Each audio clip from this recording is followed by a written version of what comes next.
Hello all. So guys हम लोग boosting technique का डिस्कशन कंटिन्यू करने वाले हैं और जो सेकेंड एल्गोरिथम देखने वाले हैं बूस्टिंग में उसको हम लोग बोलते हैं ग्रेडियंट बूस्टिंग एल्गोरिथम्स। अब ग्रेडियंट बूस्टिंग एल्गोरिथम से हम लोग दोनों टाइप का प्रॉब्लम स्टेटमेंट, वो है रिग्रेशन और क्लासिफिकेशन प्रॉब्लम स्टेटमेंट, सॉल्व कर सकते हैं। हम लोग ने ऑलरेडी पिछले वीडियो में देखा था कि अडा बूस्ट कैसे वर्क होता है और अडा बूस्ट क्लासिफिकेशन कैसे हम लोग डिसीजन ट्री वीक लर्नर्स बनाते हैं सीक्वेंशियली और कैसे हम लोग मॉडल को ट्रेन करते हैं।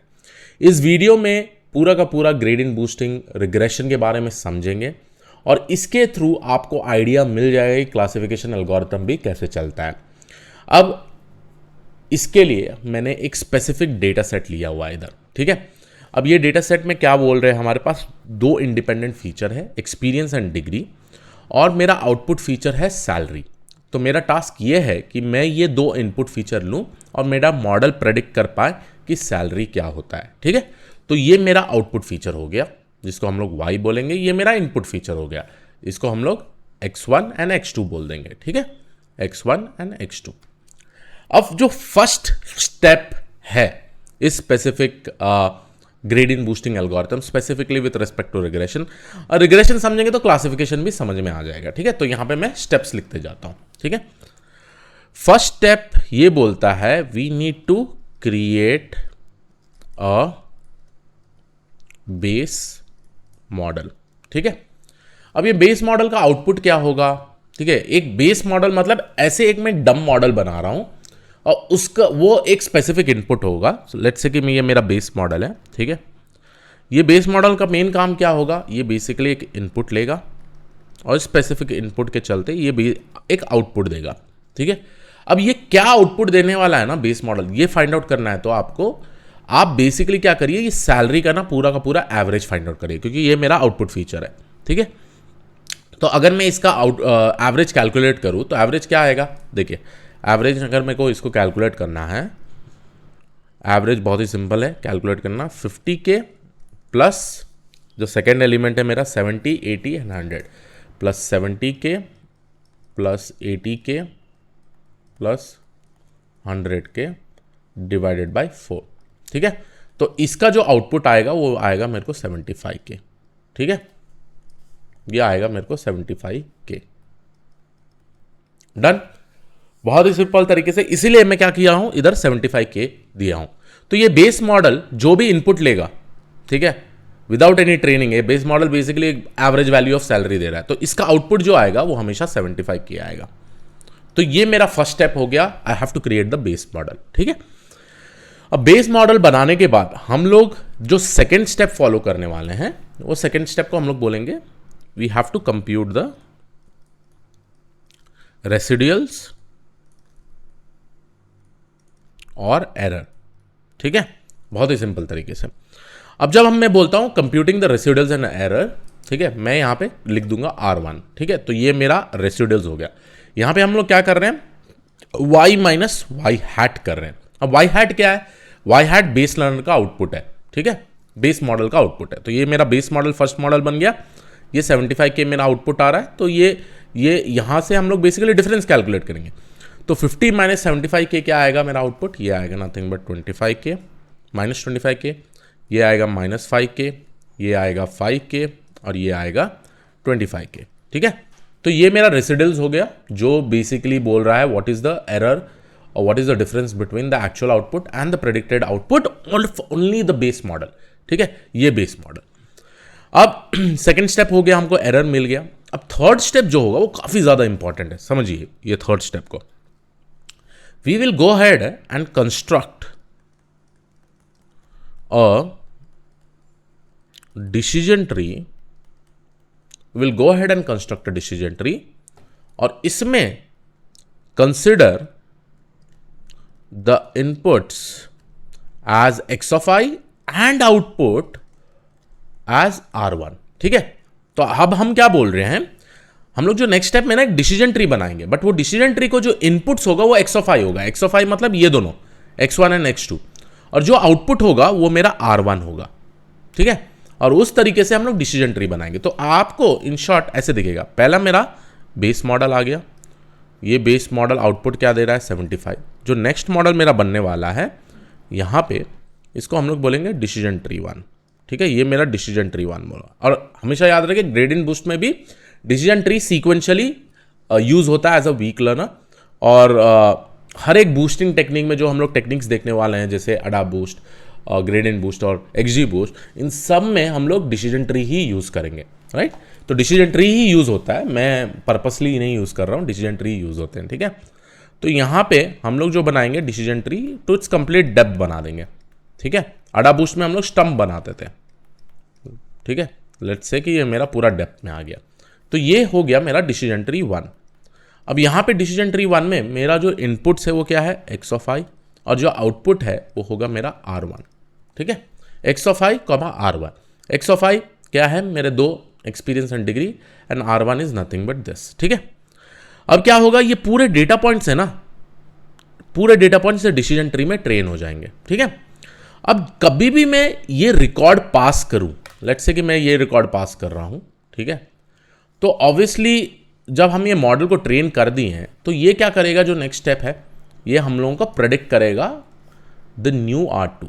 ठीक है, अब हम लोग का डिसीजन ट्री बेसिकली प्रेडिक्ट करेगा R2 का वैल्यू। R2 मतलब रेसिडुअल का वैल्यू। जब मैं इनपुट, एक्सपीरियंस और डिग्री और आउटपुट R1 दे रहा हूं, अब मैं कोई भी इनपुट यहां पे दूं तो मेरे को जो प्रेडिक्शन आने वाला है वो प्रेडिक्टेड रेसिडुअल ही आएगा ना, तो उसलिए मैं इसको लिख रहा हूं प्रेडिक्टेड R2।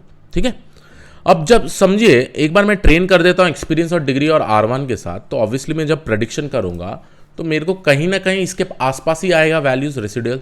तो यहाँ पे लेट्स से मेरे को आता है 23K, मैं ये अज्यूम कर रहा हूँ। ठीक है, मेरा डिसीजन ट्री ये बेसिकली आउटपुट दे रहा है, और उसके बाद ये मेरा -3K कर दिया, ये 3 कर दिया, ये 20K कर दिया, ऐसे कुछ आउटपुट आ रहा है मेरा ये पर्टिकुलर डिसीजन ट्री से, ये जो डिसीजन ट्री से बना हुआ है। ठीक है, बट ओवरऑल आउटपुट कैसे कैलकुलेट करूंगा मैं, ओवरऑल जो मेरा वाई हैट है, ओवरऑल जो आउटपुट है मेरा वाई हैट, ये दोनों मॉडल को लेके मैं कैसे कैलकुलेट करूंगा। ठीक है, अब ये समझते हैं। ठीक है, अब लेके मेरा जब भी नया रिकॉर्ड यहां से जाता है, न्यू रिकॉर्ड जब भी यहां पे जाता है, तो फर्स्ट वाला कहां पर आएगा मेरा प्रेडिक्टेड आउटपुट। लेट्स से कि मैं फर्स्ट रिकॉर्ड दे दिया। ठीक है, प्रेडिक्टेड आउटपुट। अब देखिए प्रेडिक्टेड आउटपुट कैसे कैलकुलेट होगा। मैंने ये रिकॉर्ड पास कर दिया, लेट्स से 2 एक्सपीरियंस 2 है, बी डिग्रीज बी है, और मेरा प्रेडिक्टेड R2 जो ये है -23K है। ठीक है, ये 3 चीज है। ठीक है, ये देखिए प्रेडिक्टेड R2 तो मैंने डिसीजन ट्री से निकाला है, अब मेरे को फाइनल आउटपुट कैलकुलेट करना है। ठीक है, ये दोनों मॉडल को यूज करके। ठीक है, तो मैंने यहां पे क्या किया, फर्स्ट रिकॉर्ड पास किया 2, डिग्री में बी है, और प्रेडिक्टेड R2 मेरा जो आ रहा है -23K आ रहा है। अब जो फर्स्ट आउटपुट है मेरा बेस मॉडल का, वो क्या आएगा, वो बेसिकली आएगा 75K। ठीक है, अब प्लस करूंगा, प्लस करने के बाद ये डिसीजन ट्री का आउटपुट क्या है, वही सेम रिकॉर्ड के लिए देखिए वो डिसीजन ट्री का आउटपुट क्या है, -23K है, तो यहां पे मैं जाके लिखूंगा -23। ठीक है, अब जो मेरा ये वैल्यू आ रहा है, ठीक है, ये आउटपुट है डिसीजन ट्री 1 का। ठीक है, ये आउटपुट है मेरा बेस मॉडल का, एंड बाय डिफॉल्ट ये 75 ही देगा। तो यहां पे मैं लिखता हूं 75 - 23। ठीक है, और तो यहां कैलकुलेट हो जाएगा मेरा 52, है ना। तो ये मेरा आउटपुट है फॉर द फर्स्ट रिकॉर्ड। ठीक है, for the first record after training this 2 sequential model, एक है मेरा बेस मॉडल, एक है मेरा डिसीजन ट्री 1। अब जो ये प्रेडिक्टेड आउटपुट आ रहा है 52, और जो रियल आउटपुट है आपका सैलरी 50K, डिफरेंस बहुत कम है, तो इसका मतलब बहुत ही बढ़िया चीज़ है यार, है ना।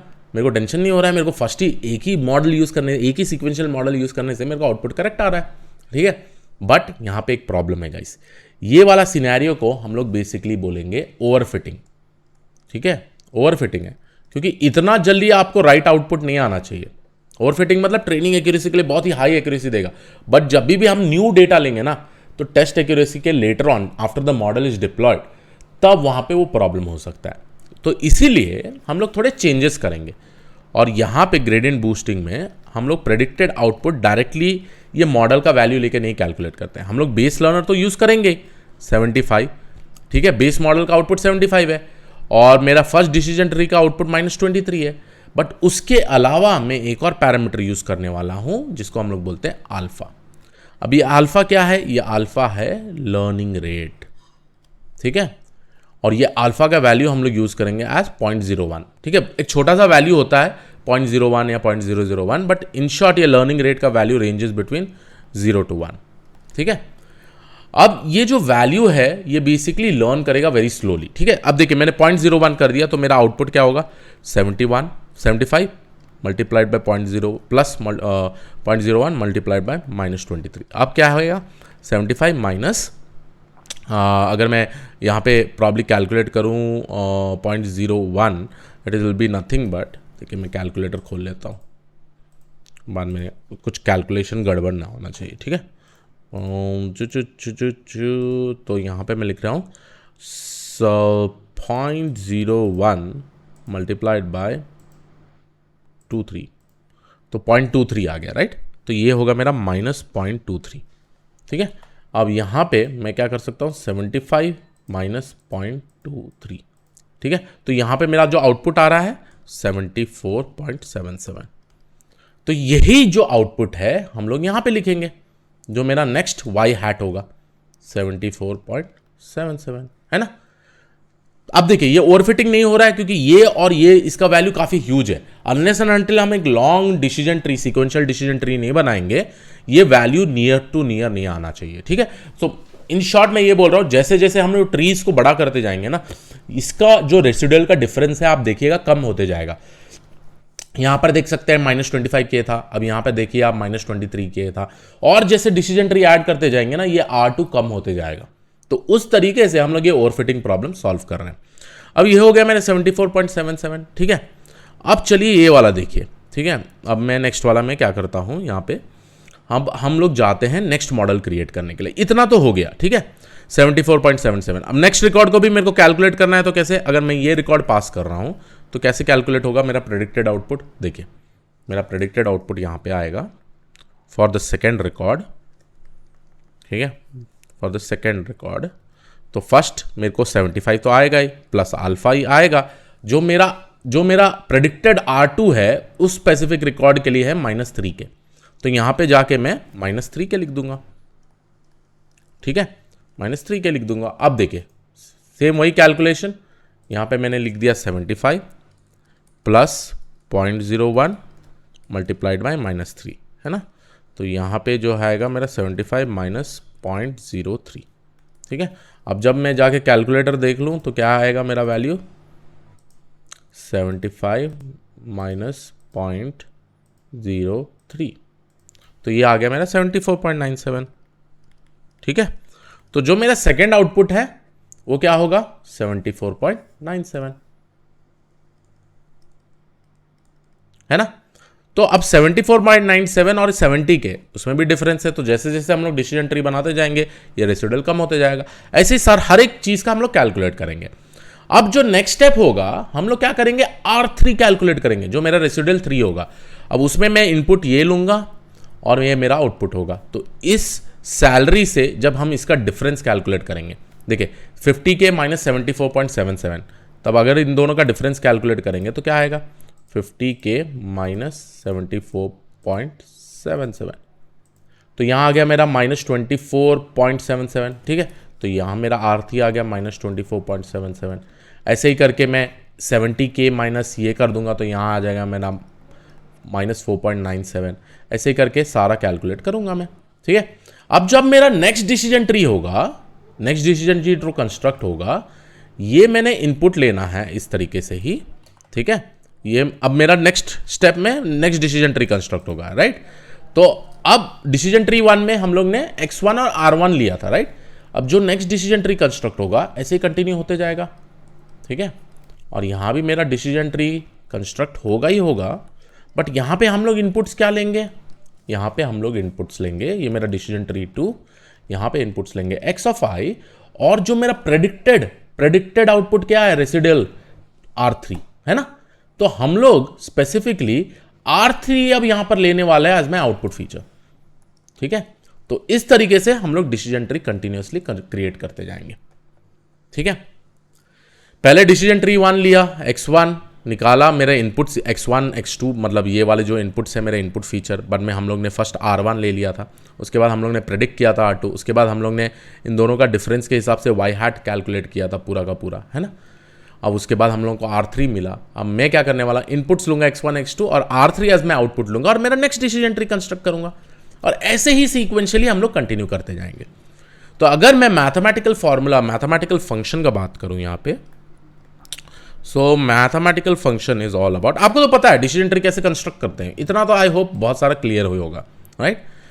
बट हम लोग जो नेक्स्ट स्टेप करने वाले हैं, मैं यहाँ पे मैथमेटिकल फंक्शन लिख दूंगा। F of x is nothing but first of all मेरा बेस लर्नर, लेट्स से कि मेरा बेस लर्नर को मैं बोल देता हूँ h0 ऑफ x। ये बेस लर्नर का आउटपुट सेम ही होगा। उसके बाद जो फर्स्ट वाला डिसीजन ट्री हम लोग इसको इंडिकेट करें h1 ऑफ x, ऐसे ही नेक्स्ट वाले को h2 ऑफ x, ऐसे ही करके ऐसे करके hn ऑफ x। तो इतने सारे मॉडल्स ले लिया मैंने सीक्वेंशियली, आप 100 ले सकते हैं, 200 ले सकते हैं। अब सबसे ज़्यादा इंपॉर्टेंट बेस मॉडल में क्या होगा, आपका लर्निंग रेट। यहाँ पे ऑब्वियसली अल्फा 1 यूज़ कर रहे हैं, अल्फा 2 यूज़ कर रहे हैं और यहाँ पे अल्फा n यूज़ कर रहे हैं, क्योंकि यहाँ हर एक डिसीजन ट्री के साथ हम लोग अल्फा यूज़ करते हैं। अल्फा क्या है, लर्निंग रेट। बट यहाँ बेस मॉडल के साथ हम लोग ने कोई अल्फा नहीं यूज़ किया था, बट हम नोटेट कर देंगे अल्फा 0, ठीक है। और बाई डिफॉल्ट इस केस में क्या होगा, अल्फा 0 इज नथिंग बट 1। तो इन शॉर्ट अगर मैं बात करूं, alpha 0, alpha 1, alpha 2 up to alpha n, ये क्या है मेरे, ये बेसिकली है लर्निंग रेट, ठीक है। और इसके जो वैल्यूज़ है ये बिटवीन 0 to 1 है। कोई 0.001 यूज़ होता है, कोई 0.1 होता है। आई थिंक बाय डिफ़ॉल्ट जो ग्रेडियंट बूस्टिंग एल्गोरिथम है sklearn में वो 0.001 यूज़ करता है, ठीक है। अब यहाँ पे जो फाइनल मेरा एफ ऑफ एक्स है, जो मेरा फंक्शन है, हम लोग उसको इस तरीके से डिफाइन कर सकते हैं, summation of i is equal to 0 to n alpha of i and h of i x, ठीक है। तो ये हो गया मेरा ग्रेडियंट बूस्टिंग। बहुत ही सिंपल तरीके से हम लोग ने ये सब समझा है गाइस यहाँ पे, कि हम लोग बेस मॉडल के बाद ऐसे सीक्वेंशियली ऐड करते जाएंगे डिसीजन ट्री, और जब इसका आउटपुट कैलकुलेट करना है, ये बेस मॉडल का आउटपुट कैलकुलेट कर ले लेंगे, let's say 75 plus alpha 1 into decision tree 1 का output plus alpha 2 decision tree 2 का आउटपुट प्लस ऐसे ही करते करते alpha n decision tree n का आउटपुट। तो ये जब हम समेशन करेंगे ये मेरा होगा स्पेसिफिकली आउटपुट, ठीक है। तो इस तरीके से हम बेसिकली प्रेडिक्ट करते हैं पूरा का पूरा आउटपुट, ठीक है। अल्फा यूज करने का मेन रीजन क्या है, क्योंकि ओवरफिटिंग होता है। आप देखिए फर्स्ट ही स्टेप में आप पूरा का पूरा वैल्यू आउटपुट कैलकुलेट कर पा रहे हैं, बट आप जैसे डिसीजन ट्री लंबा करते जाएंगे उस तरीके से आपका रेसिडुअल कम होता जाना चाहिए, ठीक है। तो ये था पूरा का पूरा with respect to the gradient boosting algorithm. I hope आपको समझ में आया। आई होप कैसे रेसिडुअल्स कैलकुलेट किए हम लोग। सिमिलरली क्लासिफिकेशन एल्गोरिथम भी ऐसे ही वर्क करता है। At the end of the day we are using learning rate, ठीक है। तो yes, this was it from my side. I hope you like this particular video. I will see all in the next video. अगर confusion है please make sure करिएगा, revise करिएगा। Thank you, take care.